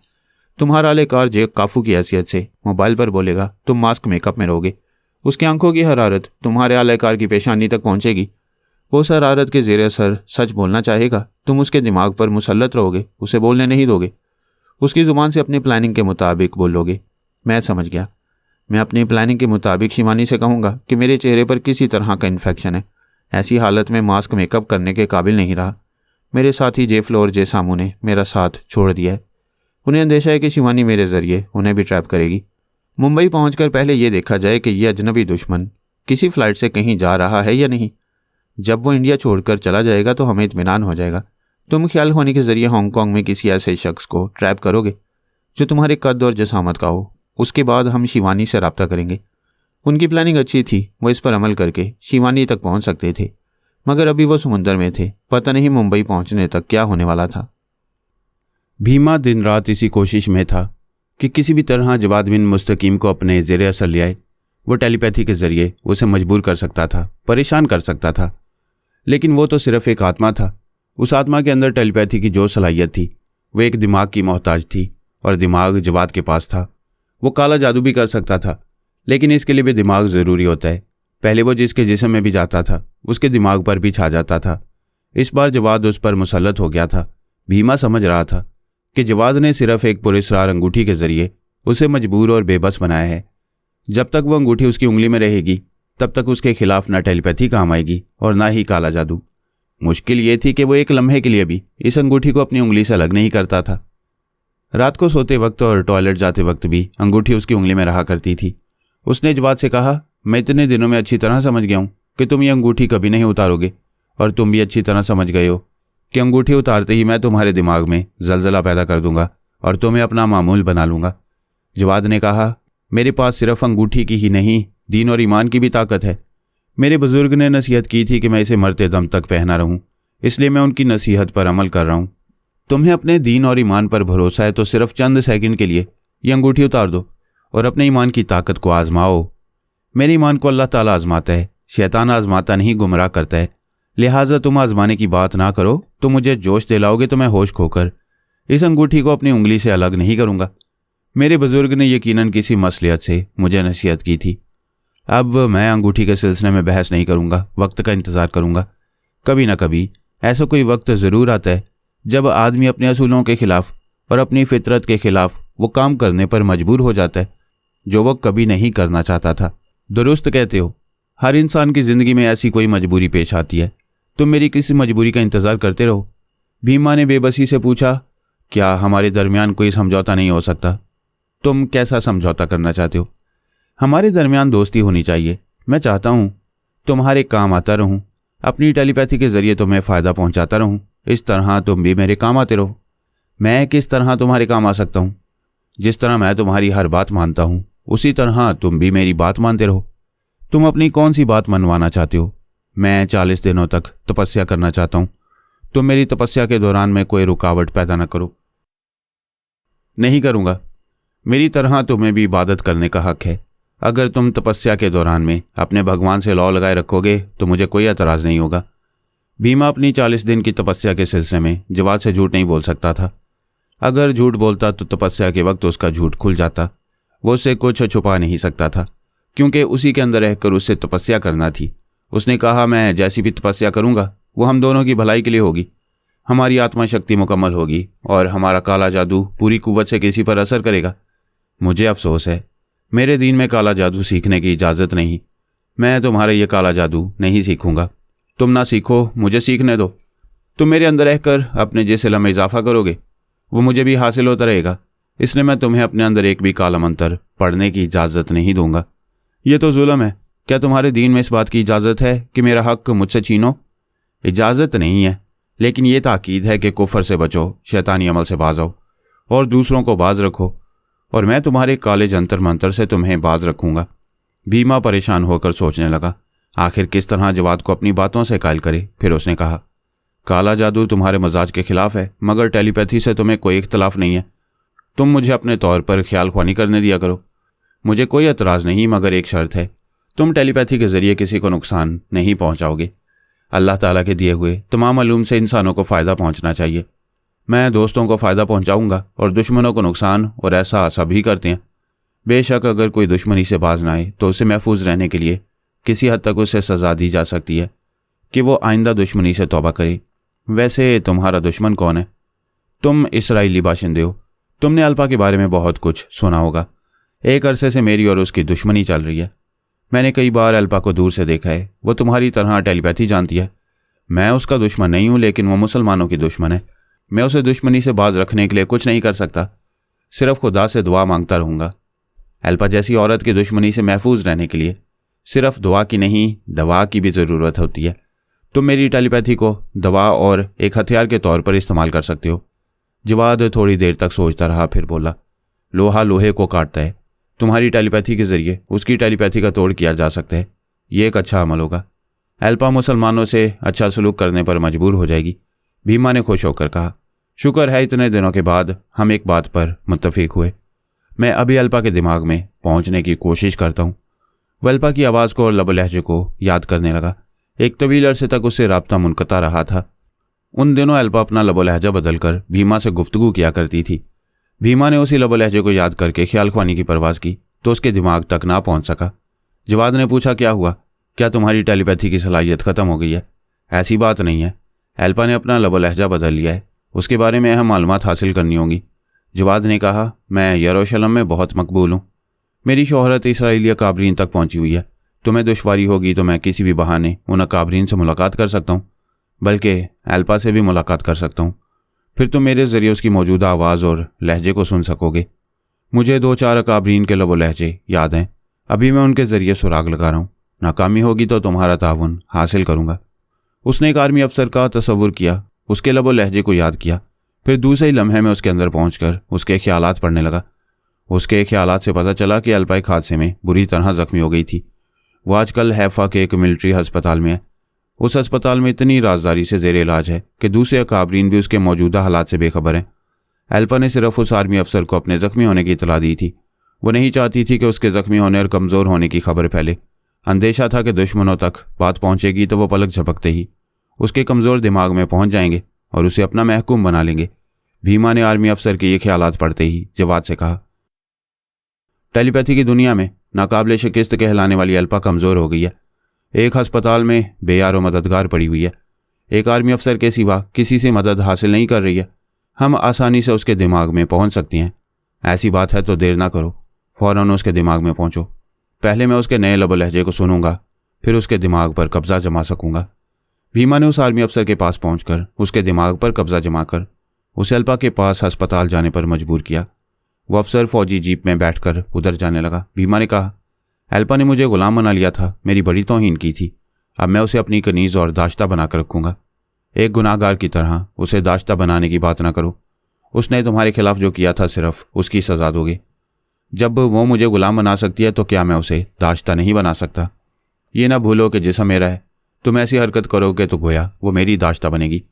मैं नहीं चाहूँगा कि तुम्हारी ऐसी किसी हरकत से मैं गुनाहगार बन जाऊँ। क्या मुसीबत है? हम अल्पा के मामले में मुत्तफिक हुए हैं। प्लीज़ इस मामले में इख्तलाफ ना करो। जब भी कोई गैर अखलाकी और गैर इंसानी बात होगी तो मैं उसकी मुखालफत करूँगा। उस वक्त तुम मेरी मुखालफत करोगे तो मैं तुम्हें भी ख्याल ख्वानी से रोक दूँगा। भीमा बड़ी मजबूरी से बोला, तुम्हारे पास ये अंगूठी ना होती तो तुम्हारे अच्छे भी मुझे ख्याल ख्वानी से रोक ना पाते। मैं मजबूर हूँ। ठीक है, मैं उसे दाश्ता नहीं बनाऊँगा। वो अफसर अस्पताल पहुँच रहा है, हमें उस पर तवज्जो देना चाहिए। वो अफसर स्पेशल वार्ड के उस कमरे में पहुँच गया जहाँ अल्पा बेड पर बैठी फल खा रही थी और दूध पी रही थी। वो जल्द से जल्द जिस्मानी और दिमागी तवानाई हासिल करने के लिए दवाएं और अच्छी ग़िज़ाएं इस्तेमाल करती रहती थी। उस अफसर ने कमरे में पहुंचकर उसे सलूट किया, फिर पूछा, मैडम आप कैसी हैं? वो बोली, ज़ख्म भर रहे हैं। इस हद तक तवानाई हासिल हो चुकी है कि मैं बिस्तर से उठकर कमरे में चलने फिरने लगी हूँ। ये तो बड़ी खुशी की बात है। मुझे उस वक्त खुशी हासिल होगी जब मैं अच्छी तरह चलने फिरने और जॉगिंग करने लगूंगी। जॉगिंग करने और वर्जिश करने से जो दिमागी तवानाई हासिल होगी उसके नतीजे में फिर से ख्याल ख्वानी करने लगूंगी। भीमा उस अफसर के ज़रिए अल्पा की आवाज़ सुनते ही बड़ी आसानी से उसके दिमाग में पहुंच गया। वो अफसर से कह रही थी, तुम मेरे राजदार बनकर मुझसे भरपूर ताउन करते रहे हो। दिमागी तवानाई हासिल करने के बाद मैं तुम्हें मालामाल कर दूंगी, तुम्हारी हर ख्वाहिश पूरी करूंगी। तुम्हारी वजह से मेरे तमाम दुश्मन अब तक मुझसे बेखबर हैं। आर्मी अफसर ने कहा, मैडम आपको पारस की तरफ से अंदेशा था, वो आपके दिमाग में आ सकता था। हाँ, आ सकता था, मुझे अपनी मामूला बना सकता था, लेकिन उसने ऐसा नहीं किया। भीमा ने आर्मी अफसर की ज़ुबान से सवाल किया, क्या आपको पूरा यकीन है कि उसने आप पर तनवीमी अमल नहीं किया होगा? हाँ, पूरा यकीन है, अब से पहले भी ऐसा हो चुका है। जनाब तबरेज़ी ने तमाम मुसलमान टेलीपैथी जाने वालों को हदायत की थी कि मुझे हिप्नोटाइज ना किया जाए। भीमा यह तस्लीम कर रहा था कि अगर पारस उसे हिप्नोटाइज करता तो उसके दिमाग को लॉक कर देता, जबकि उसके दिमाग का दरवाज़ा खुला हुआ था और वो बड़ी आसानी से उसके अंदर पहुंचा हुआ था। भीमा ने अल्पा की बात सुनकर हल्का सा कहका लगाया। अल्पा ने परेशान होकर कहा, मुझे अपने अंदर किसी की हंसी सुनाई दे रही है। भीमा ने कहा, मेरी हंसी नहीं पहचान रही हो, आवाज़ पहचानो। कभी हम में तुम में भी एक चाह थी, तुम्हें याद हो कि न याद हो। वह हैरानी से बोली, भीमा तुम्हें मेरी इस हालत का इल्म कैसे हुआ? नहीं, तुम भीमा नहीं हो, तुम पारस हो। भीमा की आवाज़ बनाकर मुझे परेशान कर रहे हो। वास्ते हुए बोला, मुसलमान टेलीपैथी जाने वाले तुम्हें हिप्नोटाइज नहीं करते हैं। अभी मैं तुम पर तनवीमी अमल करूंगा तो मेरे भीमा होने का यकीन हो जाएगा। वो परेशान होकर आर्मी अफसर से बोली, एक दुश्मन मेरे दिमाग में घुसा है, मुझे बचाओ। डॉक्टर को बुलाओ, वो मुझे बेहोशी का इंजेक्शन लगाएगा। फिर मेरे बेहोश होने के बायस भीमा मुझ पर तनवीमी अमल नहीं कर सकेगा। आर्मी अफसर ने कहा, मैं अभी डॉक्टर को बुला कर लाता हूँ। वो पलट कर जाना चाहता था, मगर अचानक ही चीख मारकर फर्श पर गिरकर तड़पने लगा। भीमा ने उसके अंदर जलजला पैदा किया था। जवाद ने कहा, इस अफसर की कोई गलती नहीं है, तुम इसे क्यों तकलीफ पहुंचा रहे हो? मैं आइंदा ऐसा नहीं करने दूंगा। भीमा ने कहा, प्लीज़ समझने की कोशिश करो। अगर मैं इसे नहीं रोकूंगा तो वो डॉक्टर को बुला कर लाएगा, इसे बेहोश किया जाएगा, फिर मैं इस पर तनवीमी अमल नहीं कर सकूंगा। वो ऐसे ही हथकंडों से अपने बचाव की तदाबीर करती रहेगी। ये कामयाबी हासिल करने का सुनहरी मौका है, प्लीज़ अभी किसी बात पर एतराज़ ना करो। फिर उसने अल्पा के दिमाग पर कब्जा जमा कर आर्मी अफसर से कहा, चलो उठो, अपनी वर्दी दुरुस्त करो और खामोशी से हेडक्वार्टर चले जाओ, किसी डॉक्टर से कुछ ना कहो। वो बेचारा उठकर खामोशी से चला गया। अल्पा परेशान हो रही थी, उसे अपने बचाव का कोई रास्ता नजर नहीं आ रहा था। उसने सरहाने रखे हुए मोबाइल फ़ोन को देखा, फिर सोचा फ़ोन के जरिए डॉक्टर को बुलाया जाए, लेकिन भीमा ने उसे लेटने पर मजबूर कर दिया। वो बेबसी से बोली, मुझे यकीन हो गया कि तुम भीमा हो, अगर पारस होते तो ऐसा सलूक ना करते। ज़्यादा ना बोलो, आंखें बंद करो, मैं तुम्हें टेलीपैथी की लोरी सुना रहा हूँ, सो जाओ। वो सोना नहीं चाहती थी, आंखें खुली रखना चाहती थी, लेकिन वो उसके दिमाग पर मुसल्लत हो गया। उसकी आंखें आप ही आप बंद होने लगी। वो ना चाहने के बावजूद गहरी नींद में डूबने लगी। वो बड़े इत्मीनान से, बड़े यकीन के साथ उस पर तनवीमी अमल करने लगा। अल्पा उसके ज़ेर असर आ गई थी, उसकी मामूला बनती जा रही थी। भीमा ने अपने अमल का इख्तिताम करते हुए कहा, आइंदा तुम मेरी महकूम रहोगी और मेरे अहकामात की तामील करती रहोगी, अब तुम आराम से सो जाओ। उसे सो जाना चाहिए था, मगर उसने आंखें खोलकर कहा, ये तुम इतनी देर से मेरे दिमाग में क्या बकवास कर रहे थे? भीमा ने बौखलाकर पूछा, क्या इतनी देर से तुम मेरे ज़ेर असर नहीं थी? मैंने हिप्नोटाइज करने में कोई गलती की है? कोई बात नहीं, मैं तुम्हें छोड़ूंगा नहीं, अब पूरी तवज्जो से हिप्नोटाइज करूंगा। कभी तेरे बाप ने भी किसी को हिप्नोटाइज किया है? वो गुस्से से बोला, बकवास मत करो, अभी तुम्हारे दिमाग में जलजला पैदा करूंगा, तुम चीखें मारती हुई बेड से नीचे गिरकर तड़पती नजर आओगी। मैं हुक्म देता हूं, आंखें बंद करो। क्या सचमुच आंखें बंद करूं? अरे तो क्या मैं मजाक कर रहा हूं? मेरे आंखें बंद करते ही भाग तो नहीं जाओगे? उसने आंखें बंद की, इसके साथ ही सांस भी रोक ली। भीमा की सोच की लहरें उसके अंदर से निकल गईं। वह जवाद समेत दिमागी तौर पर यरूशलेम में हाजिर हो गया। जवाद ने पूछा, ये क्या हुआ?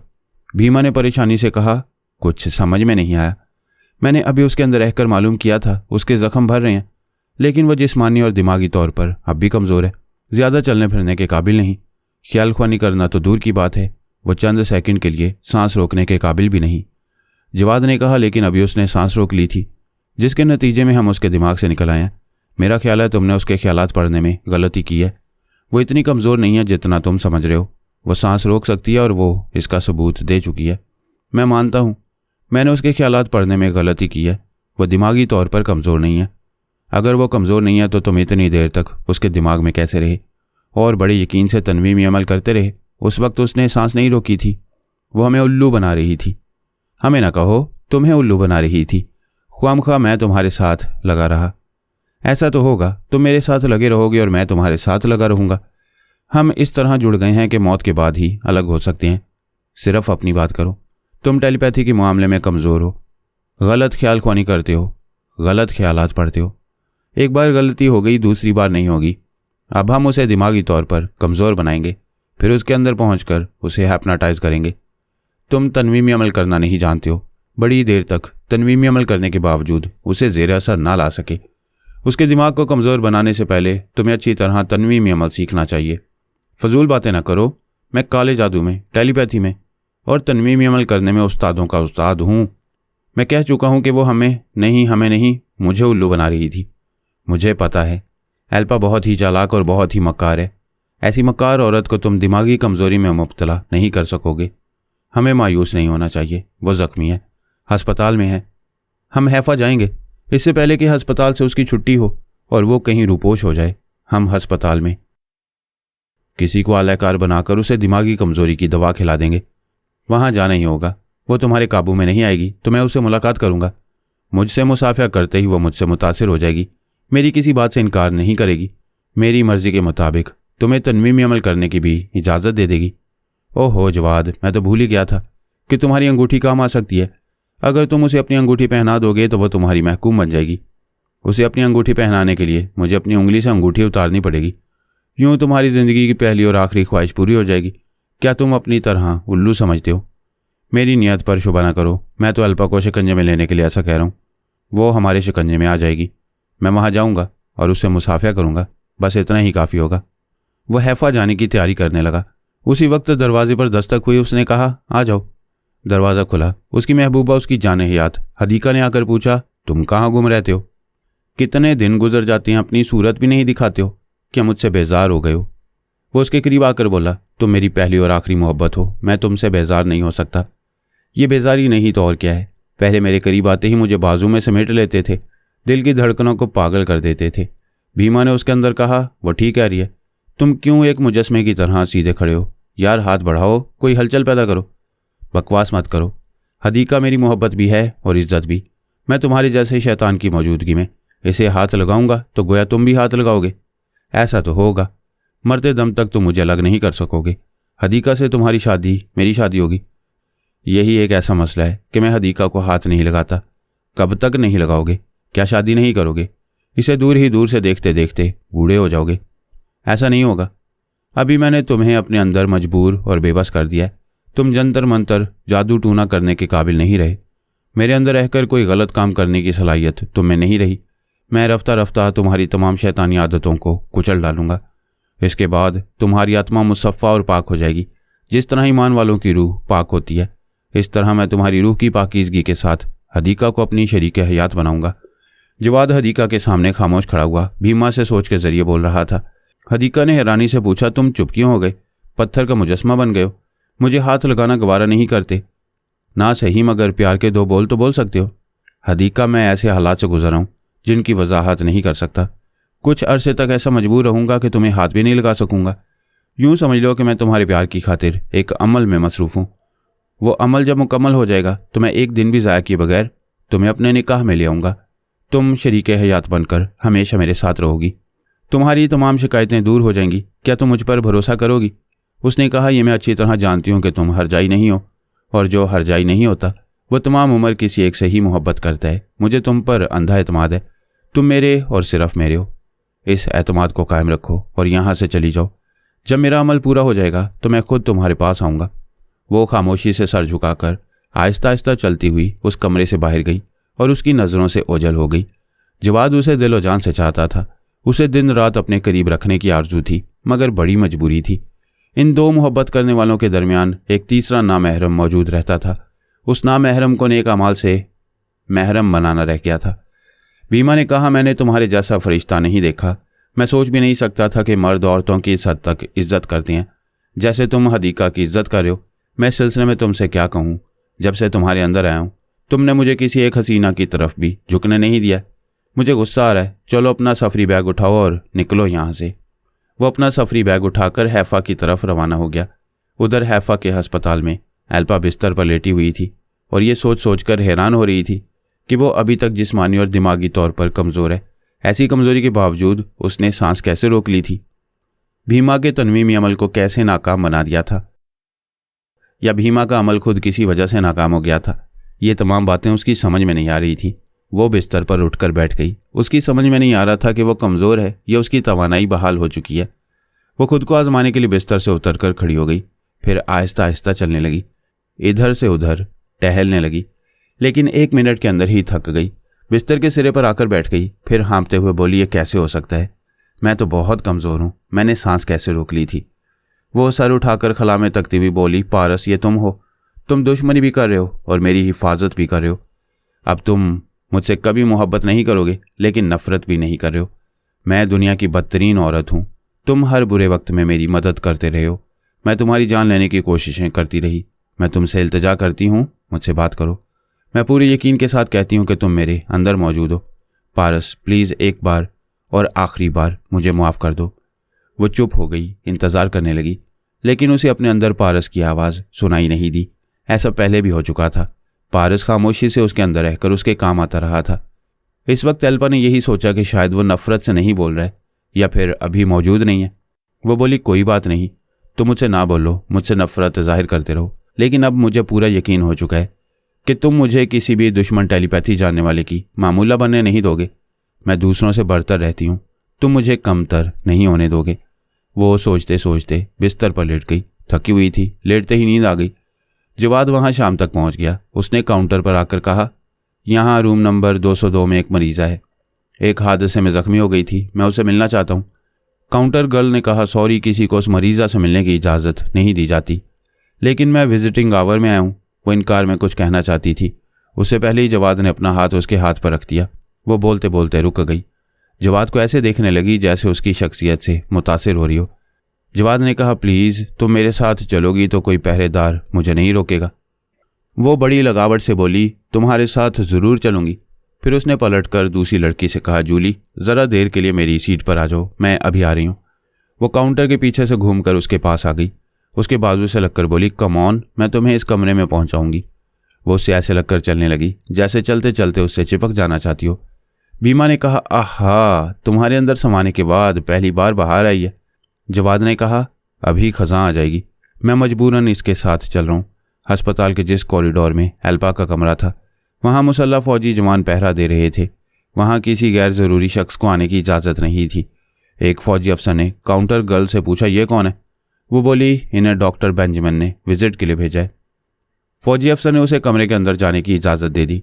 जवाद ने काउंटर गर्ल से कहा, तुम जाओ, मैं अभी काउंटर पर आऊँगी। वो मुस्कुराती हुई चली गई। जवाद ने काउंटर गर्ल से कहा, तुम जाओ, मैं अभी काउंटर पर आऊँगा। वो मुस्कुराती हुई चली गई। जवाद दरवाज़ा खोलकर अंदर आया। एल्पा बेड पर सो रही थी। वो दरवाज़ा बंद करके आहिस्ता आहिस्ता चलता हुआ उसके करीब आया, फिर उसके शाने पर हाथ रखा। एल्पा ने आंखें खोलकर उसे देखा। किसी अजनबी को अपने कमरे में देखकर उसे गुस्सा आना चाहिए था, लेकिन अंगूठी अपना असर दिखा रही थी। उसने मुतासिर होकर बड़े नरम लहजे में पूछा, तुम कौन हो? वो उठकर बैठ गई। उसने कहा, मेरा नाम जवाद बिन मुस्तकीम है। मैं तुमसे बहुत पहले ही मुलाकात करना चाहता था, मगर आज मुझे फुर्सत मिली है। एल्पा ने कहा, हाँ, मैंने तुम्हारा नाम सुना है। तुम यरूशलेम में बहुत मशहूर हो, लाखों अफराद तुम्हारे अकीदतमंद हैं। क्या तुम उन पर जादू करते हो? किसी का दिल जीतने के लिए जादू करने की ज़रूरत नहीं पड़ती। अच्छे किरदार और मीठे बोल से दिल जीते जाते हैं। तुम बहुत अच्छे हो, बैठो, बातें करो। वो कुर्सी पर बैठ गया। भीमा ने उसके अंदर कहा, क्या करते हो? इसके पास बेड पर बैठो, वो तुम पर फिदा हो रही है। भीमा, अभी मैं तुम्हारी ज़िंदगी में बाहर लाया था, फिर खजान ले आया। अब एल्पा के पास बैठूंगा तो तुम्हारा भला नहीं होगा। क्यों दिल तोड़ने की बात करते हो? तुम नहीं जानते कि मैं एल्पा को अपनी लाइफ पार्टनर बनाना चाहता था, लेकिन इसने हकारत से मुझे ठुकरा दिया था। अब इसे इंतकाम लेने का मौका मिल रहा है। औरत से इंतकाम लेना मर्दानगी नहीं है। मैं तुम्हें पहले कह चुका हूँ, कोई गलत काम करने नहीं दूंगा। बेहतर है सिर्फ अपने काम पर ध्यान दो, इसके दिमाग में जाओ। वो मेरी मौजूदगी से भड़क जाएगी, शायद फिर सांस रोक लेगी। वो तुम्हारी मुखालफत नहीं करेगी, मैं उसे तुम्हारी तरफ माइल करूंगा। तुम जाओ और वक्त ज़ाया किए बगैर इसे अपना मामूल बनाओ। भीमा ख्याल ख्वानी की परवाज़ करता हुआ एल्पा के अंदर आकर बोला, हेलो, मैं फिर आ गया, क्या फिर सांस रोक लोगी? उसने भीमा की बात सुनते ही सांस रोकने की कोशिश की, मगर नाकाम रही। ये समझ गई कि पारस अभी उसके अंदर मौजूद नहीं है। वो होता तो भीमा को फ़ौरन भगा देता। जवाद और भीमा लाजम मलजूम थे, लिहाजा भीमा के साथ जवाद भी एल्पा के अंदर मौजूद था। भीमा ने खुश होकर कहा, यह सांस रोकने में नाकाम हो रही है, अब मैं इस पर कामयाबी से अमल कर सकता हूँ। एल्पा ने कहा, नहीं, मैं तुम्हें अमल करने नहीं दूंगी, तुम्हारे ज़ेरे असर नहीं आऊँगी। भीमा ने कहका लगाया, फिर उसके दिमाग पर पूरी तरह कब्जा जमा लिया। उसी वक्त पारस वहां पहुंच गया। अल्पा ने अचानक दिमागी तवानाई महसूस की। उस वक्त भीमा कह रहा था, अब बिस्तर पर लेट जाओ और आंखें बंद कर लो। अल्पा ने कहा, अरे कुत्ते, तू बार बार भौंकने क्यों आ जाता है? भीमा फिर बौखला गया। जवाद ने ताज्जुब से कहा, अभी तो ये कमज़ोर थी, फिर इसे दिमागी तवानाई कैसे हासिल हो रही है? भीमा ने कहा, मेरी टेलीपैथी काम नहीं आ रही है, अब तुम इसे ज़ेर असर ला सकते हो। जवाद कुर्सी से उठकर अल्पा के करीब आया। वो बोली, तुम्हारे लाखों अकीदतमंद हैं, अब मैं समझ रही हूँ कि तुम जादूगर हो, मुझे सहरज़दा कर रहे हो। मैं मुसलमान हूँ, मेरे दीन में जादू सीखने और जादू करने की ममानियत है। खुदा गवाह है कि मैं जादू नहीं कर रहा हूँ। फ़लस्तीनी मुसलमानों की बेहतरी के लिए तुम्हें अपनी तरफ माइल कर रहा हूँ। ये कहते हुए जवाद ने अपना हाथ अल्पा के हाथ पर रख दिया। वो बड़ी अपनाइयत से उसे देखती हुई बोली, तुम क्या चाहते हो? मैं चाहता हूँ तुम आराम से लेट जाओ, आंखें बंद कर लो और किसी हीलो हुज्जत के बगैर भीमा को हिप्नोटाइज करने दो। मैं खुदा को हाजिर और नाजिर जानकर कहता हूँ कि भीमा को तुमसे दुश्मनी करने का मौका नहीं दूंगा। जवाद अपनी शख्सियत से मुतासिर होने वालों से कोई बात एक बार कहता था, फिर वो मुतासिर होने वाले उससे बहस नहीं करते थे, फ़ौरन उसकी बात मान लेते थे। अल्पा ने भी बहस नहीं की, फ़ौरन उसकी बात मान ली, बिस्तर पर लेट गई। भीमा उस पर अमल करने लगा। पारस हैरानी से जवाद के बारे में सोच रहा था कि इसने अल्पा पर कोई अमल नहीं किया, कुछ पढ़कर इस पर नहीं फूंका, इसने जबरन अपनी बात उससे नहीं मनवाई। इसके बावजूद अल्पा खुद पर तनवीमी अमल के लिए राज़ी हो गई। वह अल्पा के अंदर रहकर उसके एहसासात को समझ रहा था। ये बात समझ में आई कि अल्पा उसकी शख्सियत से मुतासिर हो रही है। सिर्फ वही नहीं, यरूशलेम के लाखों अफराद उससे मुतासिर हैं और उसके अकीदतमंद हैं। भीमा तनवीमी अमल करने में मसरूफ़ था। ऐसे वक्त उसका दिमाग पारस के इख्तियार में था। वो पारस की मर्ज़ी के मुताबिक भीमा को यह तासुर दे रही थी कि वो उसके अमल के ज़ेरे असर आ रही है और उसकी मामूला बन रही है। भीमा ने अपने अमल के इख्तिताम पर उसे हुक्म दिया कि वह अपनी तनवीमी नींद पूरी कर ले और 2 घंटे तक आराम से सोती रहे। यह हुक्म देकर वो उसके दिमाग से निकल आया। जवाद ने कहा, अब हमारा यहाँ रहना ज़रूरी नहीं है, हम 2 घंटे हैफ़ा में गुजारेंगे। जब वो नींद से बेदार हो जाएगी तो तुम इसके दिमाग में जाकर अपने तनवीमी अमल के कामयाब होने का यकीन करोगे। ऐसा ना हो कि पहले की तरह तुम फिर नाकाम रहो। वो 2 घंटे के बाद अल्पा के दिमाग में आने वाला था। इधर पारस उसके अंदर मौजूद था, लेकिन अपनी मौजूदगी जाहिर नहीं कर रहा था। उस वक्त भी उसने अल्पा को मुखातिब नहीं किया, बल्कि उसकी सोच में कहा, यह मुझे क्या हुआ है, मैं जवाद बिन मुस्तकीम से मुतासिर क्यों हो रही हूँ? अल्पा ने जवाबन सोचा, मैं खुद हैरान हूँ, पता नहीं जवाद में क्या बात है, उसमें नामालूम सी कशिश है। उसने मेरे हाथ पर हाथ रखकर जो बात कही मैंने उसे मान लिया। मैं हैरान हूँ कि सहरज़दा कैसे हो गई। अब ये बात ना अल्पा समझ सकती थी और ना पारस को मालूम हो सकती थी कि उसकी उंगली में एक अंगूठी है। वो अंगूठी जिसे छू लेती है उसे जवाद का मुती और फर्मा बरदार बना देती है।